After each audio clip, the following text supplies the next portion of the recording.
दोस्तों, आज हम भगवान विष्णु के पहले अवतार मत्स्य अवतार के बारे में बताएंगे। श्री शिवाय नमस्तुभ्यम। दोस्तों, भगवान विष्णु के अवतारों की संख्या और प्रकार विभिन्न पौराणिक ग्रंथों में अलग अलग वर्णित हैं। लेकिन सबसे प्रसिद्ध और व्यापक रूप से स्वीकृत अवतारों की सूची में 10 अवतार शामिल हैं, जिन्हें दशावतार कहा जाता है।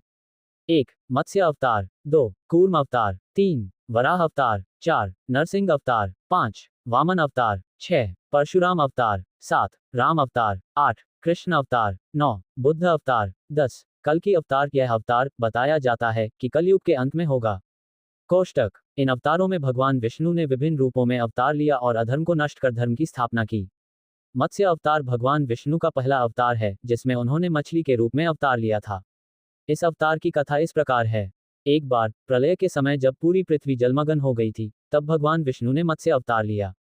इस अवतार में उन्होंने एक बड़ी मछली का रूप धारण किया और समुद्र में तैरने लगे। उस समय ऋषि मनु एक छोटे से जहाज में बैठकर प्रलय से बचने की कोशिश कर रहे थे। लेकिन जहाज को एक बड़ी लहर ने अपनी चपेट में ले लिया और वह डूबने लगा। ऋषि मनु ने भगवान विष्णु से प्रार्थना की और उनकी मदद मांगी। भगवान विष्णु ने मत्स्य अवतार में आकर ऋषि मनु की मदद की और उन्हें प्रलय से बचाया।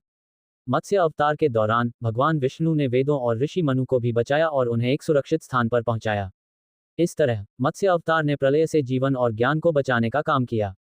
मत्स्य अवतार की कथा में कई महत्वपूर्ण बातें हैं। भगवान विष्णु की शक्ति और उनकी दया, प्रलय से जीवन को बचाने की कहानी, वेदों और ज्ञान का महत्व, ऋषि मनु की भक्ति और भगवान विष्णु की कृपा। मत्स्य अवतार की कथा हमें भगवान विष्णु की महिमा और उनकी शक्ति के बारे में बताती है।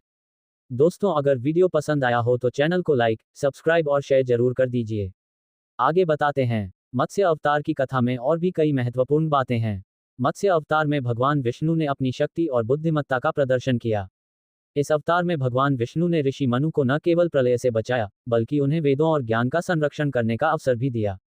मत्स्य अवतार की कथा में भगवान विष्णु की दया और करुणा का प्रदर्शन होता है, जो उनकी भक्तों के प्रति उनके प्रेम और समर्थन को दर्शाता है।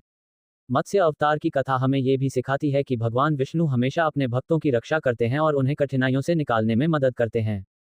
इसके अलावा मत्स्य अवतार की कथा में कई प्रतीकात्मक अर्थ भी हैं। मत्स्य अवतार को ज्ञान और जीवन के संरक्षण के प्रतीक के रूप में देखा जा सकता है। प्रलय को जीवन की चुनौतियों और कठिनाइयों के प्रतीक के रूप में देखा जा सकता है। ऋषि मनु को मानवता के प्रतीक के रूप में देखा जा सकता है, जो भगवान विष्णु की कृपा और समर्थन से जीवन की चुनौतियों का सामना करता है। मत्स्य अवतार की कथा हमें भगवान विष्णु की महिमा और उनकी शक्ति के बारे में बताती है और हमें जीवन की चुनौतियों का सामना करने के लिए प्रेरित करती है।